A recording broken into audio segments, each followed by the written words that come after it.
Welcome to our YouTube channel. நான் இப்போ எள்ளு உருண்டை செய்ய போகிறேன். இந்த எள்ளு உருண்டைக்கு இந்த பனை வெல்லங்க, இந்த மாதிரி 2 பனவெல்லாம் இதில் நான் வந்து இதை பொடி பண்ணி வச்சுருக்கிறேன். இதில் வந்து 100 கிராம் எள்ளு. இந்த எள்ளையும் இந்த பனை வெல்லத்தையும் வச்சு தான் நம்ம இப்போ எள்ளு உருண்டை செய்கிறோம். இந்த எள்ளு உருண்டை வந்து ரொம்ப இந்த மெலிஞ்ச குழந்தைங்களுக்கு இருந்தாலும் சரி, அவங்களுக்கும் இந்த எலும்புக்கு பலன் தரும். அது மாதிரி இந்த வயசானவங்களும் வந்து சின்னவங்க வரைக்கும் நல்லபடியாக சாப்பிட்லாம். அதுக்கு எந்த பிரச்சனையும் கிடையாது இது சாப்பிட்றதுனால. அதே போல் வந்து இந்த மாமிசம் சாப்பிடாமல் இருக்கிறவங்க கூட இந்த கவுச்சிலாம் சேர்க்க மாட்டாங்க இல்லையா, அவங்க கூட வந்து இந்த மாதிரி டெய்லி ஒரு நாளைக்கு ஒரு எள்ளு உருண்டை எடுத்துக்கிட்டோன்னா ரொம்ப அவங்களுக்கு உடம்புக்கு நல்லா சக்தி தருங்க. அதில் வந்து இரும்பு சத்து நிறைய இருக்குது. அதே மாதிரி வந்து இந்த உடம்புல இருக்கிற ஸ்கின்னுங்களுக்கும் ரொம்ப நல்லது. அது மாதிரி தலைமுடிக்கு கூட இப்போ ரொம்ப நல்லதாக இருக்குது இந்த எள்ளு உருண்டை. நான் இப்போ வந்து இந்த எள்ளு உருண்டையை ரெடி பண்ணுறேன். அதுக்கப்புறமா நம்ம இது அதில் என்ன பலன்னு நான் சொல்கிறேன். இந்த பாருங்கள், இந்த மாதிரி 100 கிராம் எள்ளுக்கு இந்த மாதிரி ஒரே ஒரு சிரட்டை கருப்பட்டி தான் நான் கட் பண்ணி வச்சுருக்கிறேன். இதில் அதே மாதிரி நம்ம தேவை இருந்துச்சுன்னா எவ்வளோ வேணுமோ அவ்வளோவா நம்ம போட்டுக்கலாம். நான் இப்போ 100 கிராமுக்கு தான் நான் போடுறேன். இதுக்கு ஒரு பவுலில் நான் எடுத்து வச்சுருக்கேன். இப்போ ரெண்டையும் நம்ம மிக்சியில் போட்டு நம்ம இப்போ ரெடி பண்ணிடலாம். இப்போ இதில் இந்த மிக்சி ஜாரில் இந்த எள்ளை நான் இப்போ இதில் சேர்க்குறேன். இந்த எள்ளை வந்து நம்ம ஃபஸ்ட்டு போட்டு கொஞ்சம் பொடி பண்ணிக்கணும். பொடி பண்ணிவிட்டு அதுக்கப்புறமா நம்ம கருப்பட்டி போடணும். இந்த பாருங்கள், இந்த எள்ளை இப்போ வந்து நான் மிக்சி ஜாரில் போட்டேன். இதில் 2 சுற்று சுற்றினோடனே அது நல்லா உடஞ்சிச்சு. இப்போ இது கூட வந்து நம்ம இந்த கருப்பட்டி சேர்க்கணும். கருப்பட்டியும் போட்டு இப்போ நம்ம நல்லா அரைச்சிடலாம். இப்போ இந்த கருப்பட்டியும் போட்டு நான் அரைச்சிக்கிட்டேன். இப்போ நம்ம எடுத்துடலாம். ஃபஸ்ட்டு எள்ளை போட்டு நான் பொடி பண்ணிக்கிட்டேன். அதுக்கப்புறமா கருப்பட்டி போட்டேன். இப்போ இந்த எள்ளையும் கருப்பட்டியும் நான் ஒரு பாத்திரத்தில் போடுறேன். நான் ஒரு பாத்திரத்தில் போட்டுட்டேன். இப்போ அதை ரெண்டையும் நம்ம ஒன்றா சேர்த்து நல்லா கலரணும். இப்போ 100 கிராம் எள்ளுக்கு நான் 150 கிராம் கருப்பட்டி போட்டிருக்கேன். இதுக்கு மேலே அதிகமாக வேணும்னா கூட போடலாம், இல்லை கம்மியாக வேணாலும் போடலாம். அது நம்மளோட விருப்பம் தான். ஆனால் அந்த பனை வெல்லத்துலேயும் இந்த எள்ளுலேயும் ரொம்ப சத்து இருக்குங்க. இந்த தலைமுடி உருந்து போகிறதுக்கு, இந்த கண்ணு பிரச்சனைக்கு எல்லாத்துக்கும் இந்த எள்ளு உருண்டை ரொம்ப நல்லது. இந்த மெலிஞ்ச குழந்தைங்களுக்கு கூட டெய்லி காலையில் ஒரு உருண்டை நம்ம இந்த மாதிரி செஞ்சு வச்சு நம்ம கொடுக்கலாம். அதே மாதிரி நான் சொன்ன மாதிரி இந்த மாமிசம் திங்காதவங்க கூட டெய்லி இந்த மாதிரி சாப்பிட்லாம். இந்த முட்டு வலி, இந்த முதுகில் எலும்பு வலி, இந்த இடுப்பு வலி, எல்லா வலிக்குமே, கைகால் பிரச்சனைக்கு கூட எல்லாமே நல்லதுங்க. இது நல்லா பிசையணும். நல்லா பிசைய இது அப்படியே எண்ணெய் வரும். கையெல்லாம் கொஞ்சம் பிசு பிசுண்டு எண்ணெய் மாதிரி ஆகும். நல்லா பிசைஞ்சதுக்கு அப்புறமா தான் நம்ம உருண்டை பிடிக்கணும். இந்த எள்ளு நமக்கு எங்கேயுமே கிடைக்கும். ஸ்டோரில் கூட வாங்கலாம், மருந்து கடையிலையும் வாங்கலாம். அது மாதிரி இந்த கருப்பட்டி கூட நமக்கு கடைங்கள்லாம் கிடைக்க தான் செய்யுது. ஆனால் வெல்லம் போடக்கூடாது, பனை வெல்லம் தான் போடணும். அதான் கருப்பட்டி தான் போடணும். அந்த மண்டை வெல்லம் சர்க்கரை இருக்குல்ல, அதை போடக்கூடாது. இப்படி பிசைஞ்சிட்டு இந்த பாருங்கள், நம்ம ஃபஸ்ட்டு எள்ளை வந்து மிக்சி ஜாரில் போட்டு நான் நல்லா கொஞ்சம் திரிச்சிக்கிட்டேன். அதுக்கப்புறம் இந்த பனங்கருப்பட்டியும் போட்டுட்டு நம்ம ஒரு பெரிய பாத்திரத்தில் போட்டு நல்லா கலரணும். கலரிட்டு இந்த மாதிரி உருண்டை பிடிக்கணுங்க.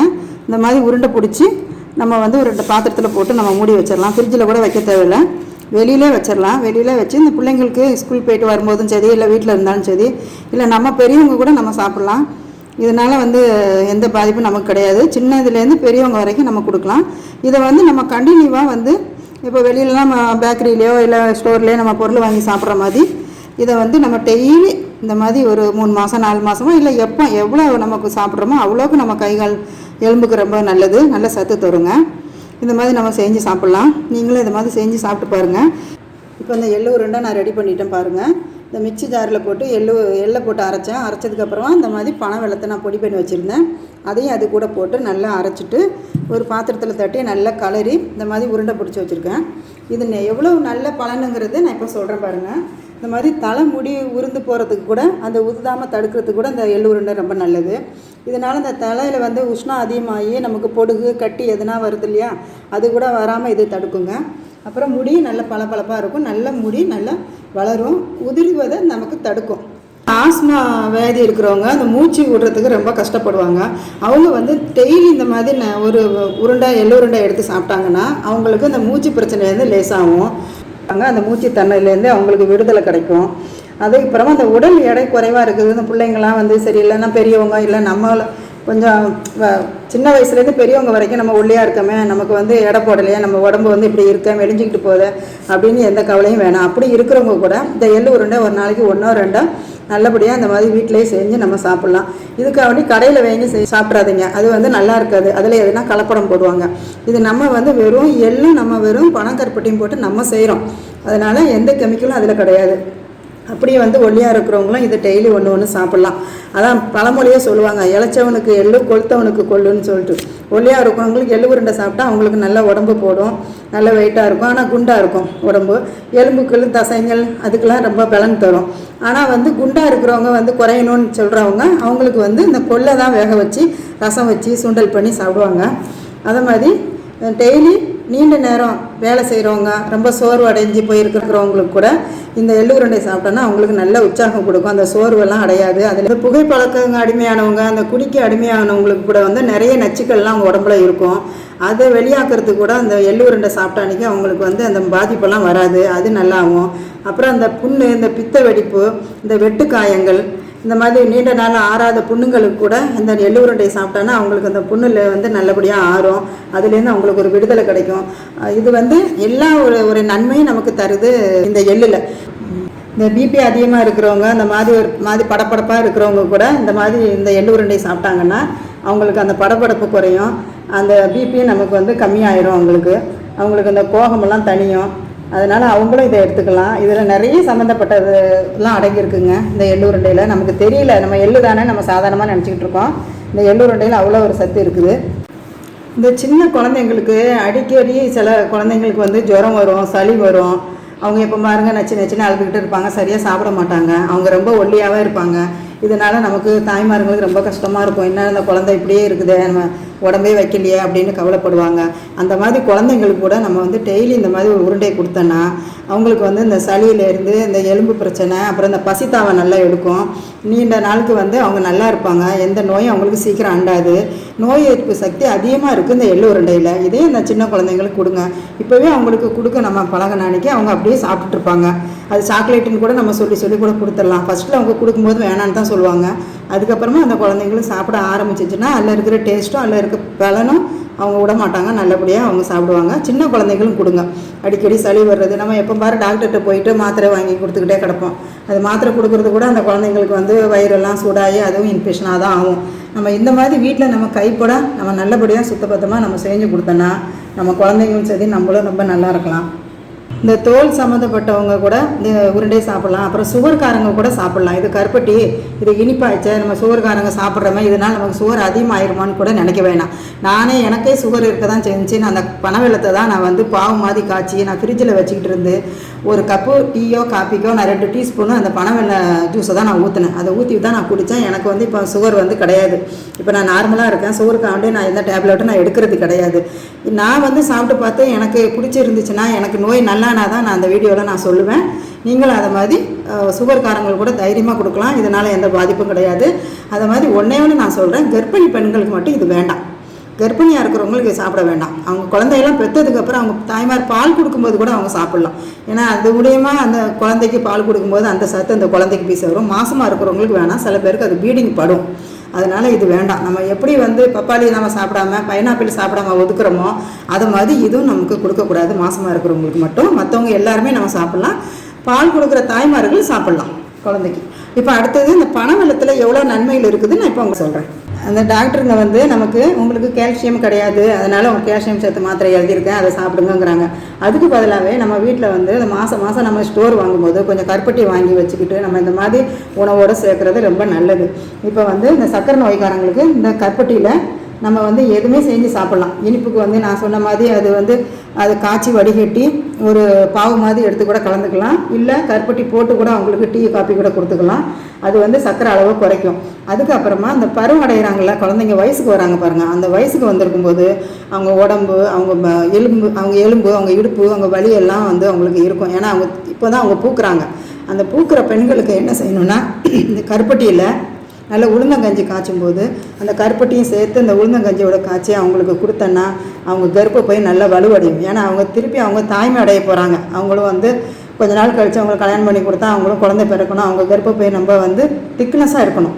அவங்க இப்போ தான் சின்ன குழந்தை, அதனால் அவங்களுக்கு இப்போத்துலேருந்து நல்ல கருப்பட்டி அவங்களுக்கு சேர்த்தோன்னா அவங்க கர்ப்பப்பை ரொம்ப வலுவடைஞ்சு அவங்க நல்லா ஆரோக்கியமாக இருப்பாங்க. ஒவ்வொரு மாதம் அவங்களுக்கு வீடிங் வரும்போது அவங்களுக்கு எந்த பாதிப்பும் இல்லாமல் அவங்க நல்லபடியாக இருப்பாங்க.